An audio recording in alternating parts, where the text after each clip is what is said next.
Hello, everyone. Welcome to Advancing Adventism. Now, most people think that spirits or being a spirit just automatically indicates an immaterial, non physical entity. But that wasn't the case with early SDAs. They all said, actually, no, the scriptures show that spirits are physical beings. They have bodies, they have parts, they have tangible forms, etc. Now, as you'll see in this video, this is a really important thing to know because it directly relates to several of our SDA pillar doctrines.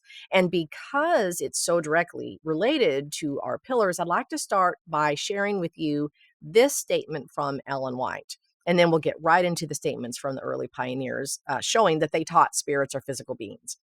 Okay, this is written to SDA physicians and ministers by Ellen White. It's a testimony to them. She wrote it in 1904.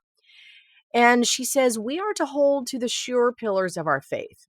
The principles of truth that God has revealed to us are our only true foundation. They have made us what we are. The lapse of time has not lessened their value. It is the constant effort of the enemy to remove these truths from their setting and to put in their place spurious theories or false theories. Okay. Now, without knowing that early SDAs taught that spirits are physical beings, it's impossible to rightly understand certain pillars of our faith, such as the personality of God, the personality of Christ, the nature and ministration of angels, the truth of the heavenly sanctuary, and the nature of man. You get the idea, okay? Now, we are going to be looking at statements from 7 early SDAs in this video, which show very plainly that they taught spirits are physical beings. And as you'll see, almost all of these quotes are being made specifically in the context of discussing our pillar doctrines, some of the ones that I just mentioned, okay? Now, so again, knowing that early SDAs taught that spirits are physical beings is key to rightly understanding these pillars. So let's start with some statements from J. N. Loughborough. Now, this is taken from a written exchange he was having with a non-SDA minister from another denomination, okay?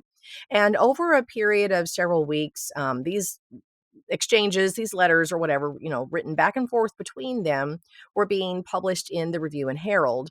And it was between J. N. Loughborough and a man named, a minister named Elder Keegan, and he just abbreviates it here. The part that I'm quoting, it's abbreviated Elder K. Okay. So the topic of discussion was primarily centered around the nature of man. It had to do with whether we have a second part to our person, whether we're dualistic beings or not, whether or not we have a so-called spirit or soul that is immaterial and put into our body. Okay. Now, Elder Keegan was arguing, yes, we do. And J. N. Loughborough was arguing, no, we don't. So here's some of what J. N. Loughborough had to say.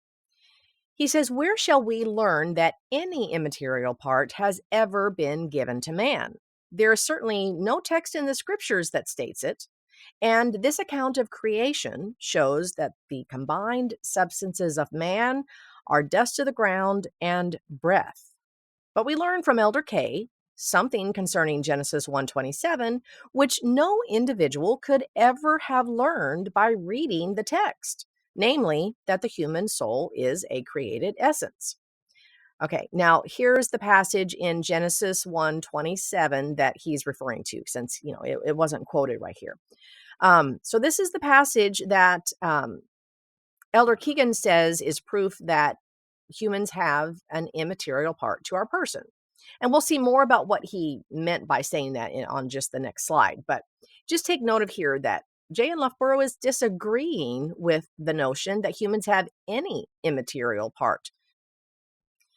He says there aren't any texts in the scriptures that state that. And on the contrary, the passage in Genesis actually shows that humans are just made of dust of the ground and breath, and neither of those are non-physical.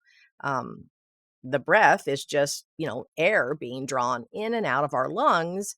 And, hopefully everyone knows that air isn't immaterial. Okay. So Um, so this is how it starts off, and then Loughborough continues, and he says, Elder K, says, so this is quoting Elder Keegan, right? God is a spirit. There can be no resemblance between gross matter, such as composes the human body, and pure spirit. It must then have been the soul that was in the image of God. Okay, so that's the end of the quote from Elder Keegan. Now, let's just make sure that we're really understanding what he means by that, and then we'll continue with this slide. So he starts with the statement that God is a spirit. And what does he mean by that? Well, he means something that isn't material. We see that because he puts it in contrast with matter. Okay. And he says there can't be a resemblance between matter and spirit. Okay. So that shows us that he's saying spirit is immaterial. It's not matter. Okay. And that's what he's saying God is. God is not material. God is a spirit. That's Keegan again. Okay. So he starts with that. And then based off of that, he says it must then have been the soul that was in the image of God. So he starts with the assertion that God is immaterial. So to be made in the image of God can't refer to physical form. So it must refer to an immaterial soul. Okay, so that's Elder Keegan's reasoning. Then notice in the black highlight what Loughborough says in response to that. He says, but this statement has its origin in the assumption that whatever is spirit must be immaterial and has no form. So clearly, Loughborough disagrees with the idea that whatever is spirit must be immaterial and have no form. Okay. And he's saying there's no foundation for that assertion or assumption that whatever spirit must be immaterial. Okay.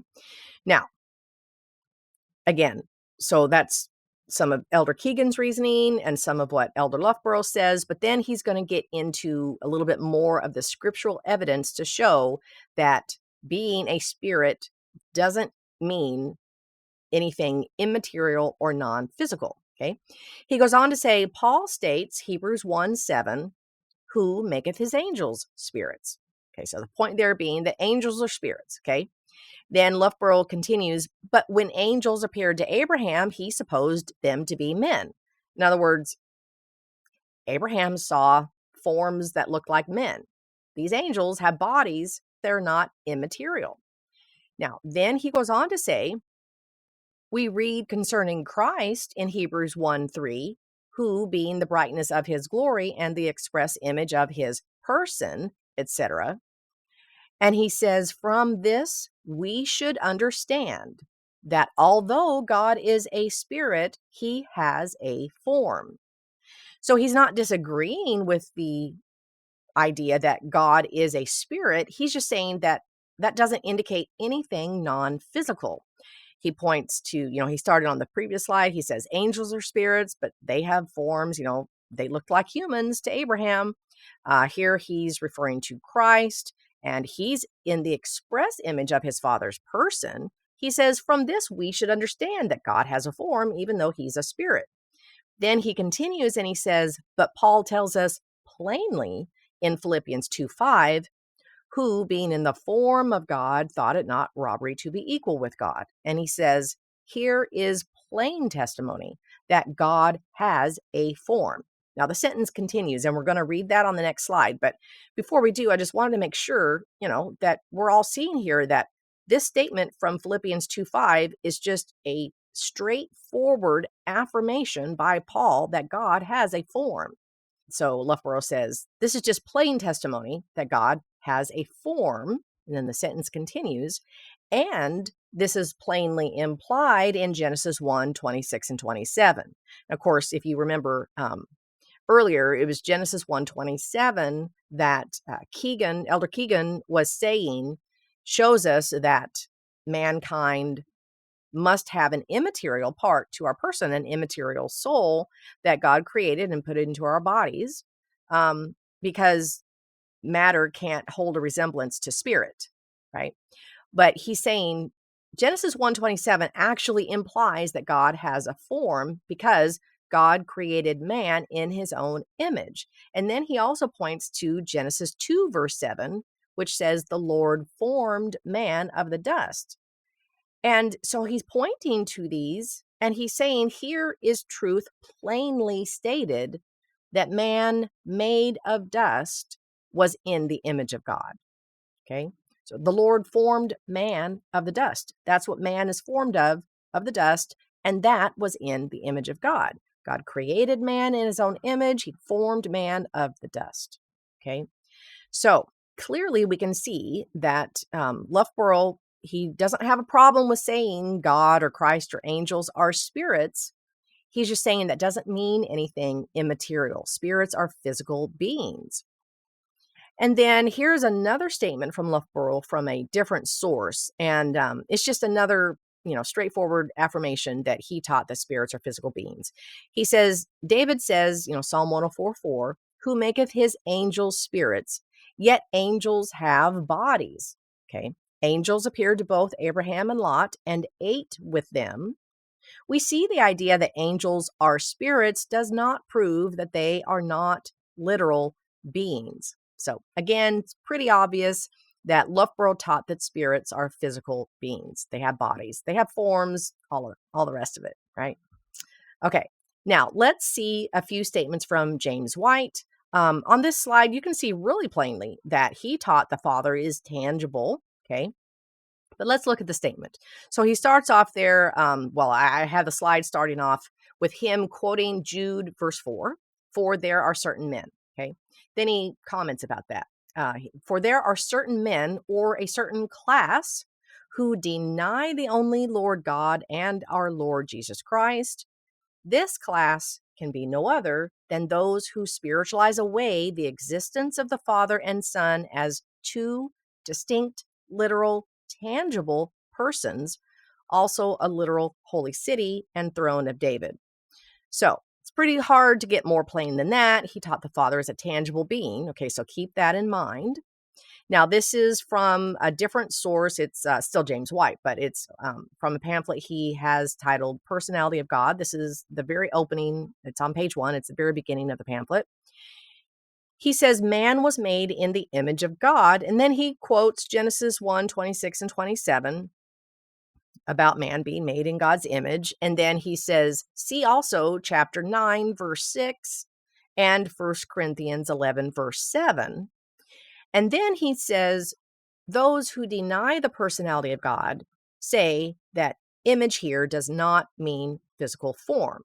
Okay, well, and so clearly that shows us that James believed that image here does mean physical form. So being made in the image of God, he would understand to be made in the physical form of God. Okay, but then just a couple pages further, he meets an objection. It was a common objection to the early SDA doctrine on the personality of God.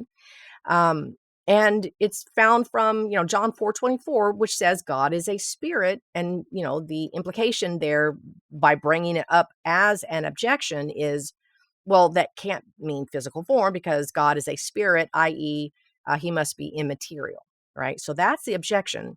Notice what James White says in answer.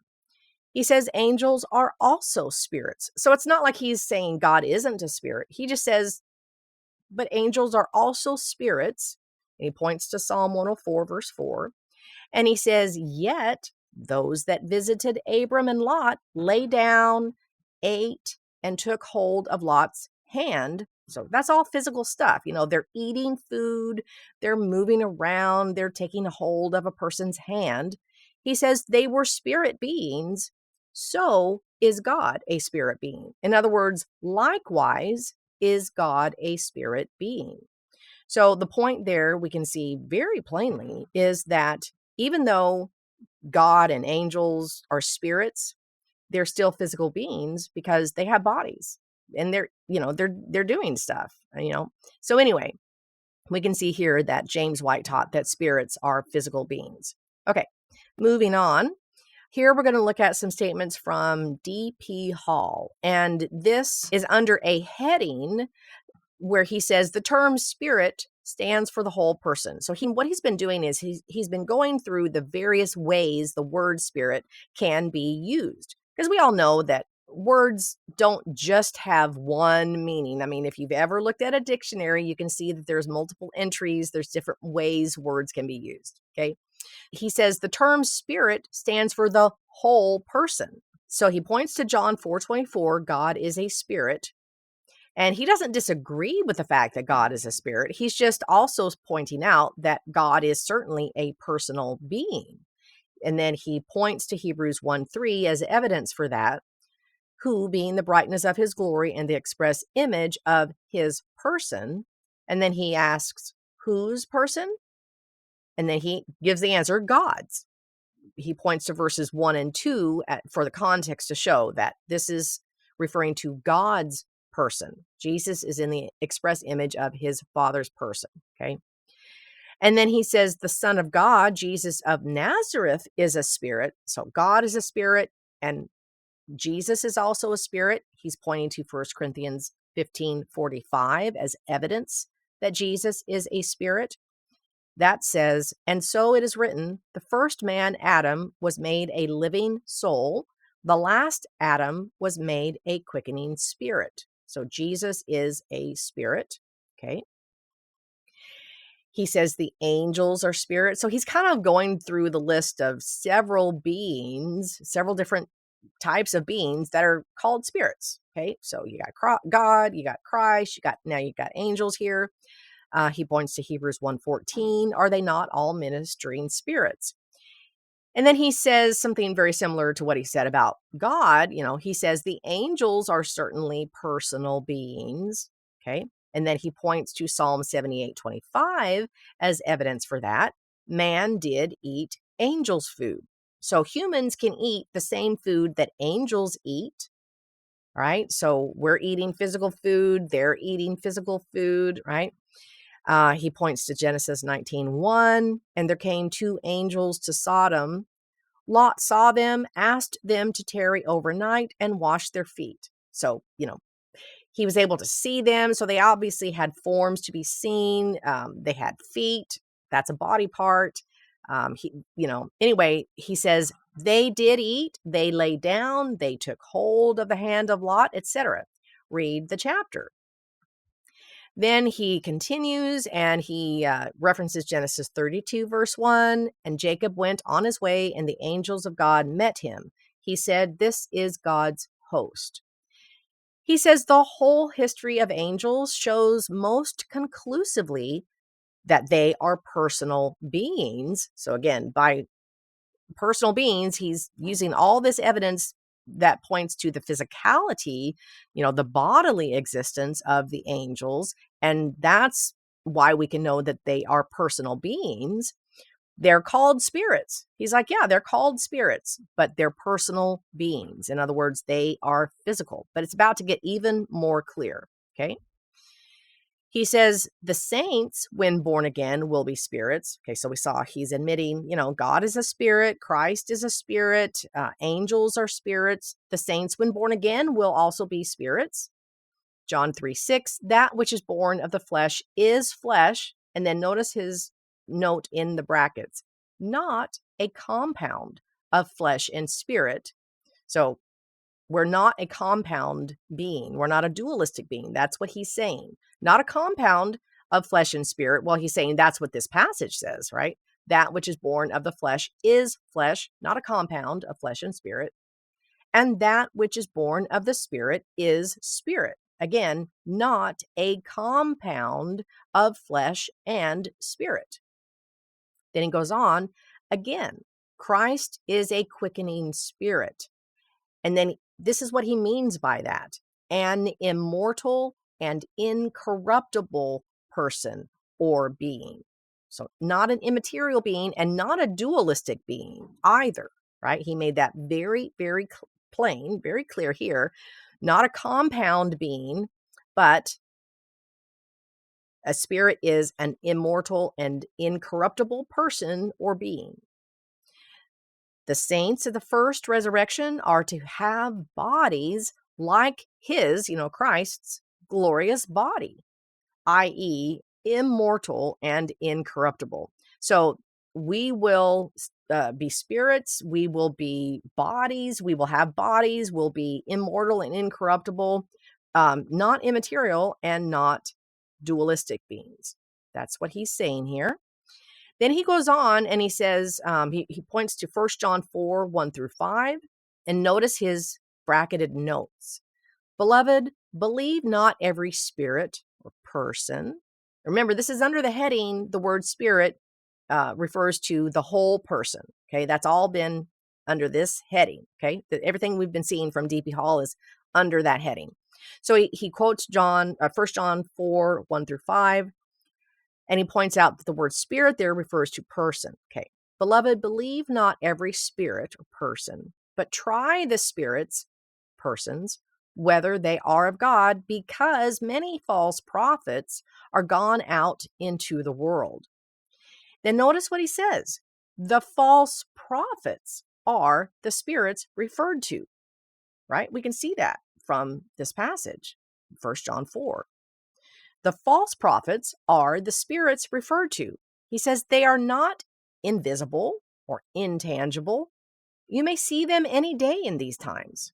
Okay, so it's very clear that D.P. Hall also taught that spirits are physical beings, whether you're talking about God the Father, Christ, angels, humans, false prophets, what have you.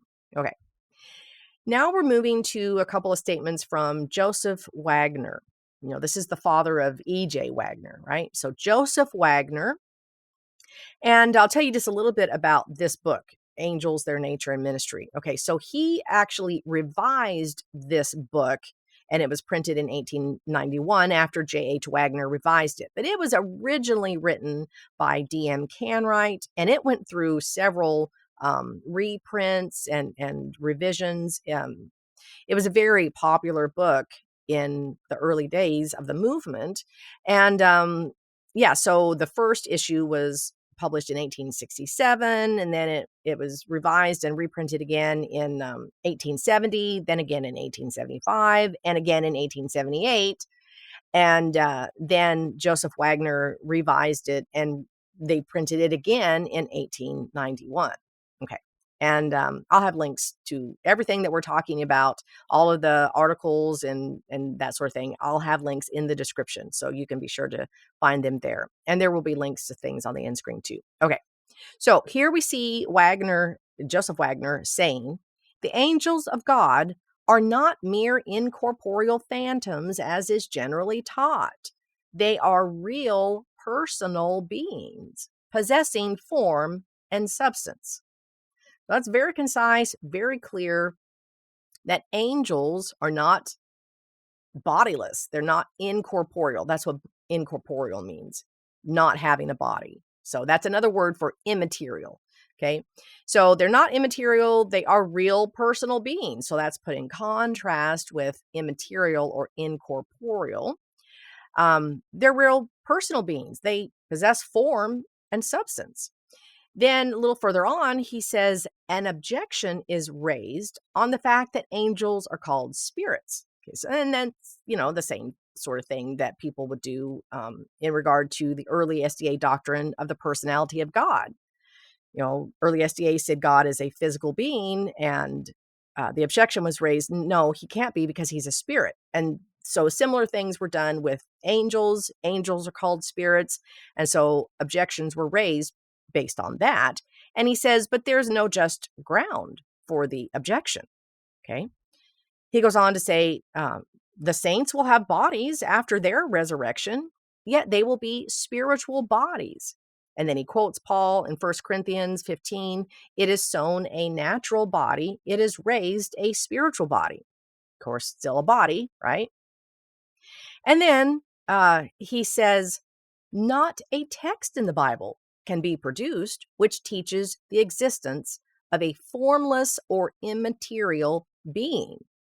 So pretty plain there that Joseph Waggoner taught that spirits are physical beings. Okay. Now we'll see a couple statements from Uriah Smith. He says, it is further objected to the materiality of the angels that they are called spirits. Okay, this is just what we saw from Waggoner, right? And Uriah Smith also says, but this is no objection to their being literal beings. They are simply spiritual beings, having bodies organized differently from those which we possess.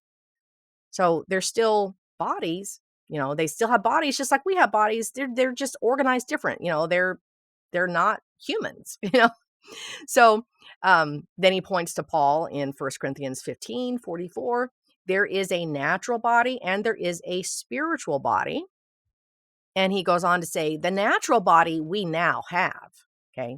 So, and if you go to 1 Corinthians 15, you'll notice that Paul goes back and forth between referring to the natural body in contrast to the spiritual body. And likewise, he contrasts the corruptible body or corruptibility, the corruptible body with the incorruptible body. So the parallel there is that the natural body is the corruptible body and the spiritual body is the incorruptible body, which is why, we saw that earlier from, I forget which slide it was right now, but anyway. So he references that and quotes verse 44, which says, it is raised a spiritual body. Okay, so that's, Paul talking about what kind of body will we have in the resurrection. And then Uriah Smith says, but then we are equal unto the angels. Then we have bodies like unto Christ's most glorious body, and Christ is no less a spirit than the angels. We read that God is a spirit, that is simply a spiritual being. So Uriah Smith is, just like the other pioneers we've been seeing, he's saying, yeah, Christ is a spirit, God is a spirit, angels are spirits. We're going to be spirits, throughout eternity. But all of that has to do still with physical bodies, just, spiritual bodies, glorified bodies. So clearly from all this, we can see that Uriah Smith also taught that spirits are physical beings. Okay. Now let's look at this first issue of Dudley Canright's book, D.M. Canright's book, The Ministration of Angels, from 1867. This is the first issue. He says, those who so vehemently oppose the materiality of all things certainly cannot consider what matter really is. Wells defines it thus. Matter is the general name which has been given to that substance which, under an infinite variety of forms, affects our senses. So matter is whatever affects our senses, okay? Then D.M. Canright asks, did angels ever affect men's senses? And of course, he answers yes. Obviously, yes. Then, according to the above definition, they are material beings. Without material bodies, it would be absolutely impossible for them to affect our senses in any way. Okay, so obviously he's saying angels are material beings. Okay, he says it is objected that angels are called spirits. Okay, so these are the things that all early SDAs were dealing with, right? They often had to meet objections to our SDA pillar doctrines. And so they're all writing very similar things in response. So it's objected that angels are called spirits. And the idea there is, well, then they can't be material beings. Okay, we've gone over that several times by now, right? But then he says, very well, spiritual beings have bodies and flesh. Now, that might sound like, what? Flesh? And actually, we're going to see something from Ellen White here in just a moment that basically says the same thing. We're not talking about human flesh here, okay? But it's physical, it's some kind of flesh. He says, very well, spiritual beings have bodies and flesh. We have proved that the saints will have flesh after their resurrection.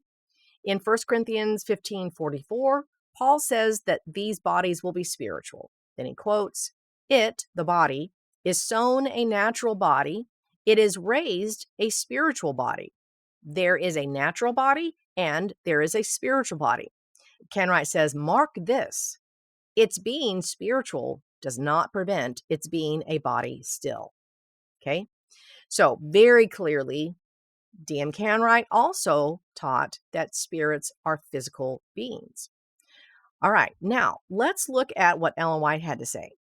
Well, first of all, she agreed that angels are spirits. Here is her saying good angels are ministering spirits. And of course, that's an allusion to Hebrews and also Psalm 104, right?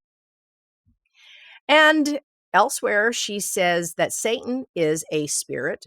This spirit is Satan, the fallen angel, the ruler of the power of darkness.